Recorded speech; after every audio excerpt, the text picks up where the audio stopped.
Polisi ungkap sindikat perdagangan bayi.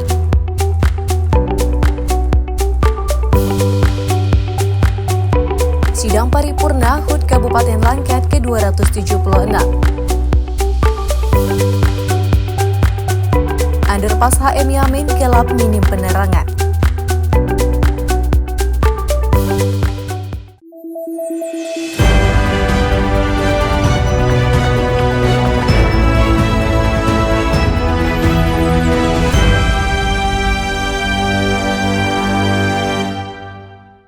Halo pemirsa, Garuda TV Medan hadir menjumpai Anda pada Senin 19 Januari 2026. Selain 3 topik utama tadi, tim redaksi telah menyiapkan sejumlah informasi penting dan menarik lainnya. Bersama saya, Balki Siregar, berikut laporan Garuda TV Medan selengkapnya.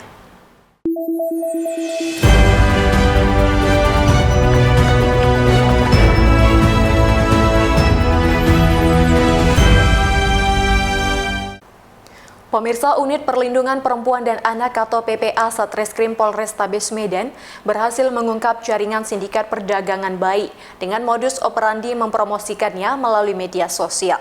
Dalam pengungkapan ini, 9 pelaku berhasil ditangkap. Berikut otak pelaku. Ironisnya, 2 di antara pelaku berprofesi sebagai bidan. Diam semua, diam. Inilah rekaman video amatir milik petugas Unit Perlindungan Perempuan dan Anak Satreskrim Polrestabes Medan saat melakukan penyergapan satu lokasi persembunyian otak pelaku perdagangan bayi, yakni seorang wanita HD di salah satu hotel kawasan Jalan Jamin Ginting, Kota Medan, Sumatera Utara. Saat digerebek, petugas mendapatkan HD bersama seorang pria JA membawa serta seorang bayi mungil yang diduga hendak diperdagangkan. Sebelum menangkap HD 46 tahun dan JA 47 tahun, petugas juga sudah terlebih dahulu mengamankan 2 orang wanita pelaku lainnya, yakni HT 24 tahun dan BS 29 tahun, beserta seorang ibu hamil yang akan menjual bayinya kepada HD di sebuah rumah kontrakan di kawasan Medan Johor, Kota Medan, Sumatera Utara. Usai ditangkap, keempat orang yang berikut dengan bayi mungil berusia 5 hari langsung digelandang ke Polrestabes Medan guna dilakukan pengembangan lebih lanjut. Kapolrestabes Medan Kombes Pol Jin Chalvijin Simanjuntak mengatakan bahwa terungkapnya kasus perdagangan bayi ini berawal dari kecurigaan warga yang melihat rumah milik otak pelaku HD kerap didatangi wanita hamil. Usai menangkap 4 pelaku berinisial HD, J, HT, dan BS, petugas kemudian melakukan pengembangan dan menangkap 5 tersangka perdagangan bayi lainnya, yakni Pasutri S 38 tahun dan K 33 tahun. Kemudian HR serta FL yang berperan sebagai bidan dan tersangka N 34 tahun merupakan perantara kepada otak pelaku. Tersangka HD adalah ibu rumah tangga yang asistennya adalah tersangka HT, asisten dari ibu rumah tangga. Beberapa kali ibu rumah tangga ini melakukan perdagangan bayi tetapi memiliki kendala di dalam hal untuk mempublikasikannya ke media sosial.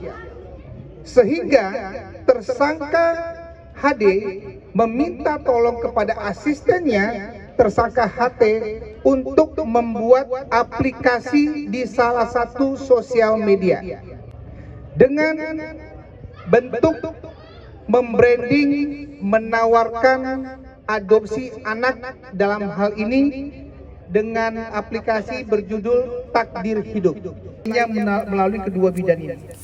Para pelaku disebut melakukan penawaran jual beli bayi dengan modus adopsi anak melalui media sosial. Total ada 9 orang tersangka dalam kasus perdagangan bayi ini dan juga 2 orang bayi yang menjadi korban perdagangan. Selain mengamankan 2 bayi mungil yang masih hitungan hari, petugas juga menyita barang bukti uang tunai senilai Rp3.449.000 yang merupakan uang hasil penjualan bayi. Ke-9 tersangka kini ditahan di Mapolrestabes Medan dan dijerat pasal Undang-Undang Perlindungan Anak dengan ancaman hukuman di atas 7 tahun penjara. Doni Admiral, Kota Medan, Sumatera Utara, Garuda TV. Pemirsa, tim khusus Direktorat Reserse Narkoba Polda Sumut berhasil mengungkap tindak pidana di bidang kesehatan berupa peredaran ilegal zat ketamin di Jalan Perintis Desa Sipaku, Kecamatan Simpang 4, Kabupaten Asahan, Sumatera Utara. Dalam pengungkapan ini, 2 pelaku yang diduga sebagai pengedar ditangkap dan langsung dibawa ke Polda Sumatera Utara untuk pemeriksaan lebih lanjut. Ini. Pengungkapan ini berawal dari laporan masyarakat yang mencurigai adanya aktivitas transaksi ilegal di lokasi tersebut. Menindaklanjuti informasi itu, petugas melakukan penyelidikan dan mengumpulkan keterangan warga hingga akhirnya mengamankan 2 orang terduga pelaku di lokasi kejadian. Kedua pelaku yang diamankan masing-masing bernama Ali dan Akbar ditangkap saat mengendarai sepeda motor secara terpisah yang sesuai dengan ciri-ciri hasil pemantauan petugas. Dalam penggeledahan, petugas menemukan 3 bungkus plastik teh kemasan warna hijau yang diduga kuat mengandung zat ketamin dengan total berat sekitar 2.500 gram. Barang bukti tersebut ditemukan di dalam bagasi sepeda motor yang dikendarai oleh Akbar. Hasil pemeriksaan awal mengungkap bahwa Akbar mengaku hanya bertugas sebagai kurir yang diperintahkan oleh Ali untuk mengantarkan barang tersebut kepada pembeli. Sementara itu, Ali mengaku memperoleh ketamin tersebut dari seorang pria berinisial Naim yang saat ini masih dalam penyelidikan. Dari pengakuan pelaku diketahui bahwa nilai transaksi ketamin tersebut mencapai 425 juta rupiah dengan imbalan yang dijanjikan kepada kurir sebesar 10 juta rupiah. Sedangkan Ali Amrin disebut akan memperoleh keuntungan hingga 130 juta rupiah apabila barang tersebut berhasil terjual seluruhnya. Ya, kami melakukan penindakan, kami mendapatkan informasi dari masyarakat kurang lebih jam 13.30 bahwa ada yang membawa barang bukti dari narkoba. Dalam hal ini jenisnya ketamin dan itu dibawa oleh 2 orang inisial AA dan AM dan menggunakan kendaraan roda 2 di Jalan Perintis Simpang 4 Asahan. Saat ini pelaku ditangani oleh Direktorat Reserse Narkoba Polda Sumatera Utara dan barang buktinya itu berupa ketamin sebanyak 2.500 gram dan itu ditemukan dalam 3 saset teh inisial 888. Saat ini Direktorat Reserse Narkoba sedang melakukan pengembangan untuk mencari tahu asal daripada ketamin tersebut dan digunakan untuk apa. Saat ini kedua pelaku beserta seluruh barang bukti telah diamankan di Ditres Narkoba Polda Sumut untuk menjalani proses penyidikan lebih lanjut sesuai kebutuhan hukum yang berlaku. Polda Sumut juga memastikan akan terus meningkatkan upaya pencegahan dan penindakan terhadap peredaran gelap narkotika dan zat berbahaya lainnya di wilayah Sumatera Utara. Doni Admiral, Kota Medan, Sumatera Utara, Garuda TV.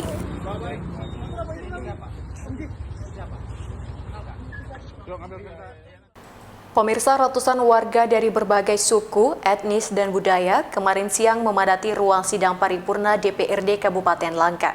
Kehadiran mereka dalam rangka memeriahkan puncak peringatan Hari Jadi Kabupaten Langkat ke-276 yang resmi dimulai melalui sidang paripurna di gedung DPRD Kabupaten Langkat.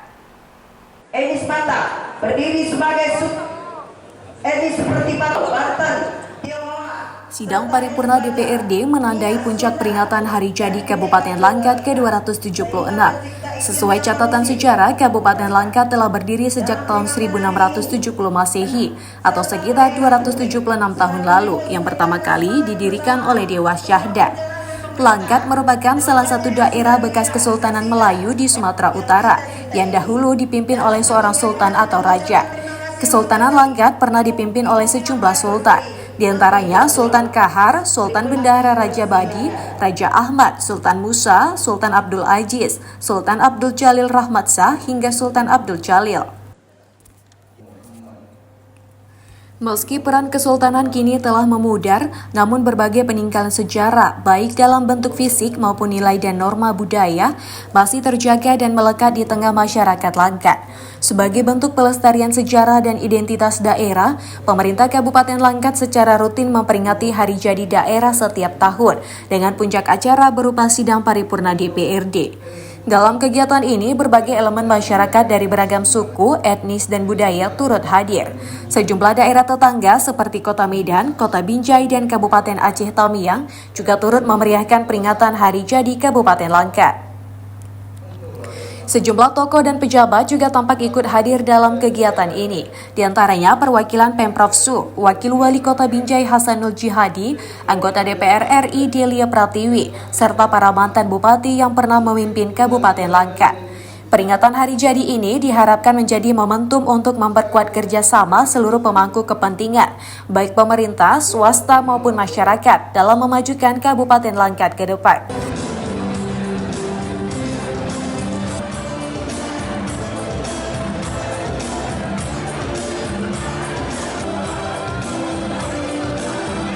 Laporan Muhammad Hijrah Lubis dari Kabupaten Langkat, Sumatera Utara, Garuda TV. Trotoar bolong, kabel semraut. Informasi selengkapnya akan hadir usai jeda.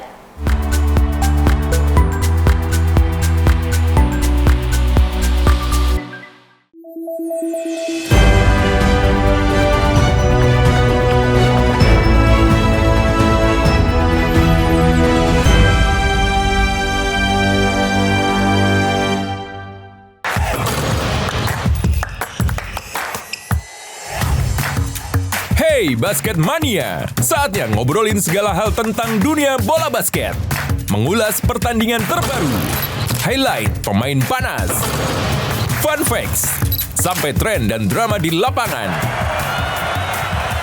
Kita kupas tuntas bersama di Hoops Vibes. Setiap hari Minggu, pukul 1:30 siang, hanya di Garuda TV. Serangkaian aksi baku tembak meletus di kota Rio de Janeiro. Menyorot setiap detik penting, dari peristiwa mancanegara, dinamika politik internasional, hingga kebudayaan bangsa. Ikuti langkah Presiden dan para pemangku kepentingan di kancah kerjasama internasional. Jadi Israel menyatakan tetap melanjutkan gencatan senjata. Dunia Kita, setiap Jumat, pukul 4 sore, hanya di Garuda TV.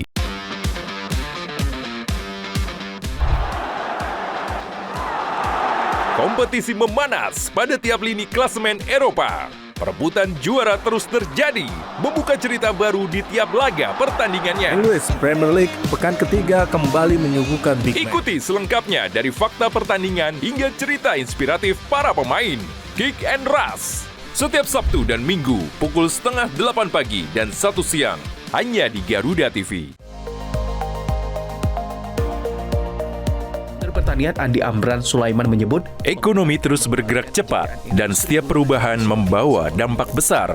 Beragam aktivitas dihadirkan. Kami hadir dengan update terkini seputar keuangan, perdagangan, investasi, hingga sektor strategis lainnya. Tahun depan swasembada white sugar. Adanya pengembangan budidaya. Jangan lewatkan Ekonomi 8 hanya di Garuda TV. Rangkaian informasi terkini dan mendalam, mengupas peran strategi dan peran penting para pengambil kebijakan. Orang yang bersih, orang yang tidak korup. kuotanya sudah dinaikkan 15%. Menghadirkan fakta, bukan wacana. Kalau LPM kamu saya tanda tangan. Dalam Kabinet Merah Putih. Setiap hari, pukul 5 sore. Hanya di Garuda TV. Temukan semua hal menarik tentang otomotif di sini. Pembalap harus mencetak catatan waktu tercepat. Dari inovasi terkini hingga aksi seru di arena balap, kami hadirkan. Informasi lengkap dari nasional hingga internasional. Mengasah kemampuan pembalap dan para profesional mesin. Saksikan Otomotive hanya di Garuda TV.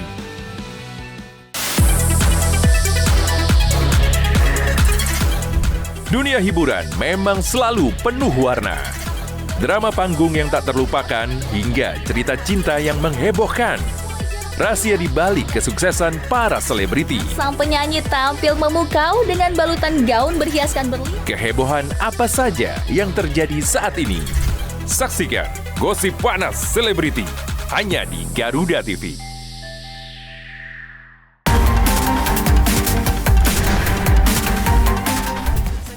mengungkap kasus kriminal terkini di seluruh penjuru tanah air. Ulasan tajam tanpa ampun bersama para aparat. Tak ada tempat untuk lengah. Informasi penting yang membuat Anda lebih waspada. NN mengerahkan petugas dalam jumlah besar. Kriminal Plus 62 hanya di Garuda TV.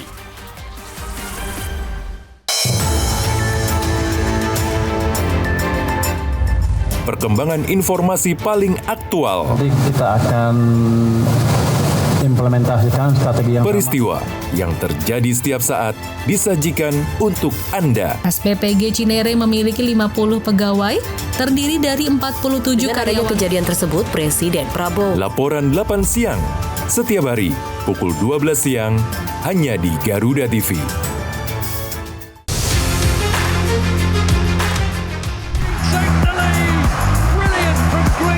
Update terbaru dari dunia olahraga terkini dari nasional dan internasional.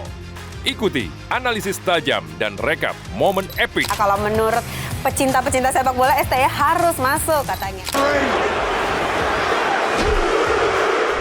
Saksikan Sport 8 hanya di Garuda TV.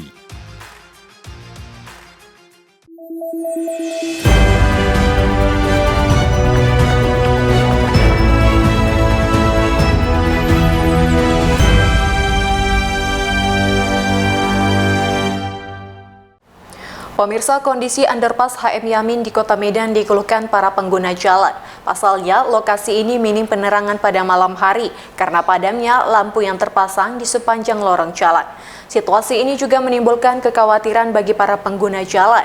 Pasalnya, selain rawan kecelakaan, gelapnya kondisi jalan juga bisa menimbulkan meningkatnya aksi kejahatan, terutama pada malam hari. Beginilah kondisi jalan underpass yang berada di Jalan HM Yamin di Kota Medan. Bila malam tiba, penerangan lampu jalan tidak menyala, hingga kondisinya gelap dan membuat takut para pengendara baik roda 2 maupun roda 4 untuk melintas. Menurut salah seorang warga sekitar, Muhammad Ramadan, kondisi penerangan di area keluar underpass sudah lama padam, meski terkadang menyala namun sangat redup. Menurutnya, hal ini diakibatkan minimnya perawatan dan pemeliharaan lampu jalan oleh Pemko Medan. Situasi ini juga sangat dikhawatirkan warga. Pasalnya, selain rawan kecelakaan, gelapnya kondisi jalan juga bisa menimbulkan meningkatnya aksi kejahatan terutama pada malam hari. Dinas Perhubungan Kota Medan pada Oktober 2025 pernah menjelaskan, padamnya mayoritas lampu di kawasan underpass HM Yamin terkait hilangnya kabel jaringan listrik, sehingga sebagian besar titik penerangan tidak dapat menyala. Wakil Wali Kota Medan Zakiuddin Harahap beberapa waktu lalu juga sempat meninjau lokasi dan menyebut kerusakan serta dugaan pencurian kabel menjadi pemicu utama kondisi gelapnya jalan underpass ini. Underpass HM Yamin sendiri diresmikan pada Januari 2025, dibangun menggunakan APBD Kota Medan dan berfungsi untuk mengurai kemacetan di kawasan perlintasan kereta api. Warga meminta perbaikan penerangan dipercepat, disertai pengamanan aset dan pengawasan rutin agar fasilitas publik tetap aman digunakan. Laporan Dinda Ramayani, Medan, Sumatera Utara, Garuda TV. Sementara itu, pemirsa, kondisi trotoar di Jalan Kejaksaan Simpang Jalan Candi Borobudur, Kecamatan Medan Petisa, Kota Medan, juga dikeluhkan warga dan pengguna jalan. Sejumlah titik trotoar mengalami kerusakan dengan lubang drainase terbuka dan kabel utilitas yang menonjol ke permukaan. Kondisi ini dinilai dapat membahayakan pejalan kaki.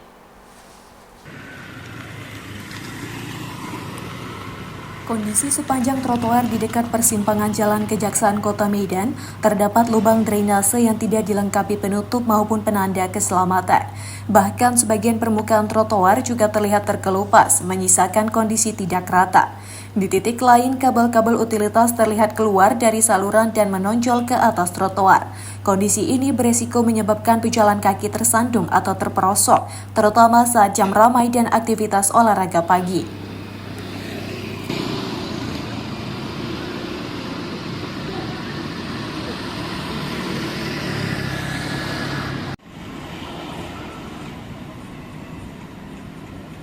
Salah seorang warga Maya 37 tahun menyebut, kerusakan trotoar diduga berkaitan dengan pekerjaan pembongkaran drainase dan penataan utilitas, termasuk rencana penarikan kabel bawah tanah. Menurutnya, pekerjaan telah berlangsung sekitar 2 bulan, namun progres melambat setelah banjir pada November 2025 lalu. Di ruas jalan ini, pemerintah Kota Medan sebelumnya mencanangkan Jalan Kejaksaan sebagai salah satu lokasi program migrasi kabel udara menjadi kabel tanah, serta terdapat pekerjaan rehabilitasi jembatan yang ditangani dinas teknis terkait.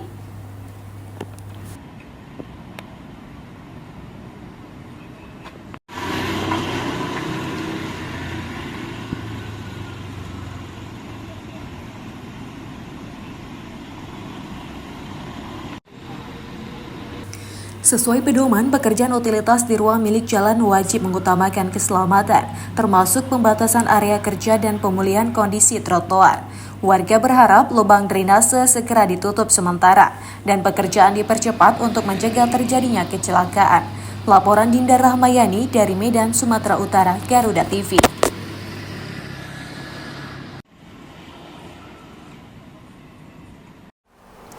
Pemirsa, krisis air bersih pasca banjir dan longsor Satuan Brimob Polda Sumut membuat sumur bor di Desa Aik Tolang, Kecamatan Tapanuli Tengah, Sumatera Utara.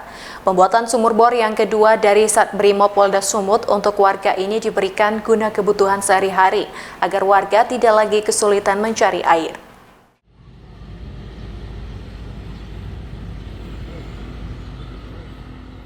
Di tengah ketenangan pesisir Kabupaten Tapanuli Tengah, tepatnya di Desa Aik Tolang, Kecamatan Tapanuli Tengah, Kecamatan Pandan, Sumatera Utara, akses terhadap air bersih masih menjadi kebutuhan mendasar yang terus diperjuangkan masyarakat. Harapan warga kembali tumbuh setelah Satuan Brimob Polda Sumut hadir membuat sumur bor sebagai bentuk nyata kepedulian terhadap kebutuhan dasar masyarakat. Sumur bor yang dibangun ini merupakan sumur bor kedua di wilayah tersebut. Salah satu warga bernama Hasian Huta Huruf menyampaikan ribuan terima kasih kepada Polri terkhusus Satuan Brimob yang telah membuatkan sumur bor. Menurutnya sumur ini bukan hanya membawa harapan, melainkan sumber kehidupan bagi masyarakat untuk keperluan sehari-hari. Untuk tanggapan kami pada saat ini, dengan adanya di sini pihak dari Polri terkhusus untuk Brimob, terima kasih. Untuk itu sangat membantu, sangat-sangat membantu, apalagi setelah bencana memang betul-betul terputus aliran air ke daerah alamat kami ini, Perumahan Jaya Green. Jadi dengan adanya sumur bor yang disumbangkan oleh pihak Polri melalui Brimob sangat-sangat membantu dan terima kasih. Terus sekali lagi terima kasih khususnya untuk kesatuan Brimob dengan bantuan bapak-bapak. Kami sangat terbanggu lah gitulah, sangat terharu lah dengan bantuan orang bapak. Pembangunan sumur bor ini menjadi bukti bahwa kepedulian Brimob tidak berhenti pada satu titik, melainkan akan terus berlanjut ke beberapa lokasi lain yang masih membutuhkan air bersih. Doni Admiral, Sumatera Utara, Garuda TV. Iya, dan cek biasa.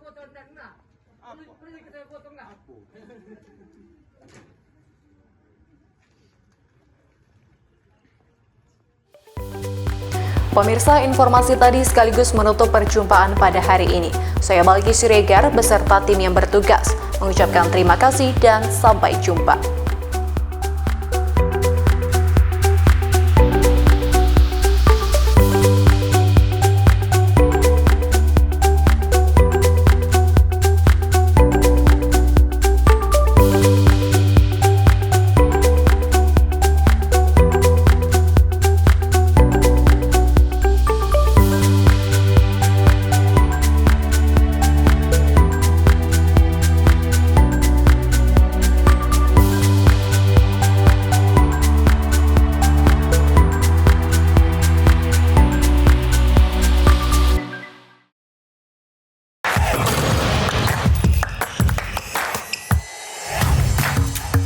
Hey Basket Mania, saatnya ngobrolin segala hal tentang dunia bola basket. Mengulas pertandingan terbaru, highlight pemain panas, fun facts, sampai tren dan drama di lapangan. Kita kupas tuntas bersama di Hoops Vibes. Setiap hari Minggu, pukul 1:30 siang, hanya di Garuda TV.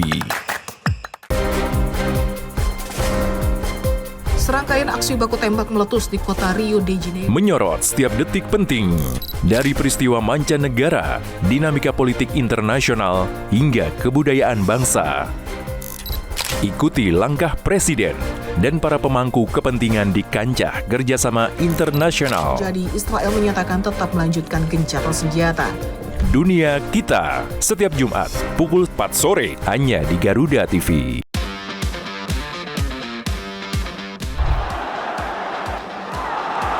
Kompetisi memanas pada tiap lini klasemen Eropa. Perebutan juara terus terjadi, membuka cerita baru di tiap laga pertandingannya. English Premier League pekan ketiga kembali menyuguhkan big match. Ikuti selengkapnya dari fakta pertandingan hingga cerita inspiratif para pemain.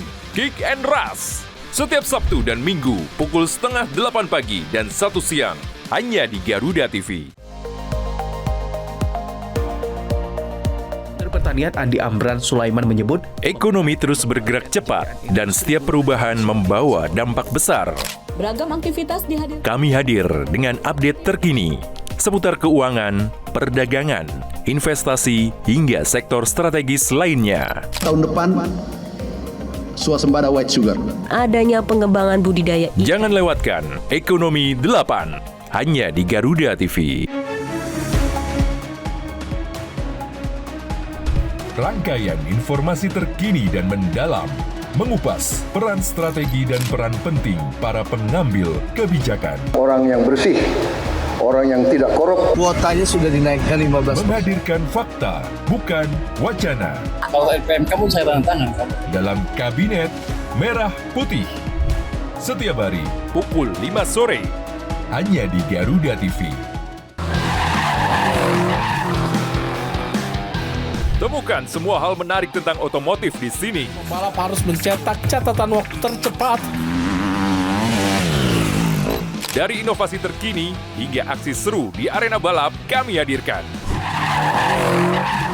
Informasi lengkap dari nasional hingga internasional. Mengasah kemampuan pembalap dan para profesional mesin. Saksikan Otomotai hanya di Garuda TV.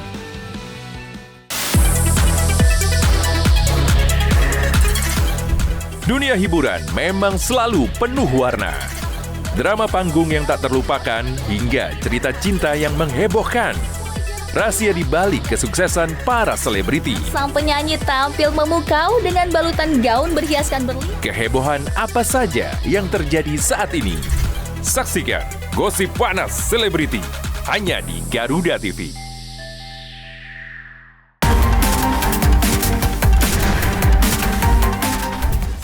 Mengungkap kasus kriminal terkini di seluruh penjuru tanah air. Ulasan tajam tanpa ampun bersama para aparat. Tak ada tempat untuk lengah. Informasi penting yang membuat Anda lebih waspada. NN mengerahkan petugas dalam jumlah besar. Kriminal Plus 62 hanya di Garuda TV.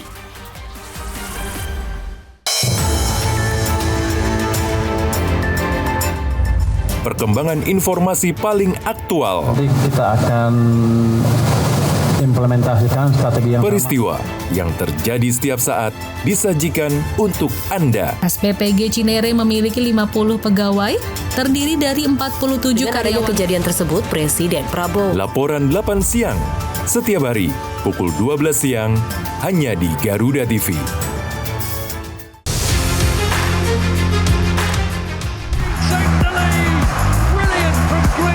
Update terbaru dari dunia olahraga terkini dari nasional dan internasional.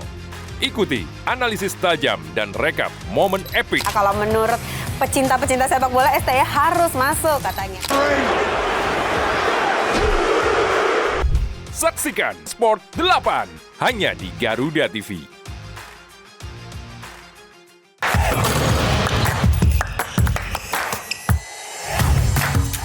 Hey Basket Mania, saatnya ngobrolin segala hal tentang dunia bola basket. Mengulas pertandingan terbaru, highlight pemain panas, fun facts, sampai tren dan drama di lapangan. Kita kupas tuntas bersama di Hoops Vibes. Setiap hari Minggu, pukul 1:30 siang, hanya di Garuda TV. Serangkaian aksi baku tembak meletus di kota Rio de Janeiro. Menyorot setiap detik penting dari peristiwa mancanegara, dinamika politik internasional, hingga kebudayaan bangsa. Ikuti langkah Presiden dan para pemangku kepentingan di kancah kerjasama internasional. Jadi Israel menyatakan tetap melanjutkan gencatan senjata. Dunia Kita, setiap Jumat pukul 4 sore hanya di Garuda TV.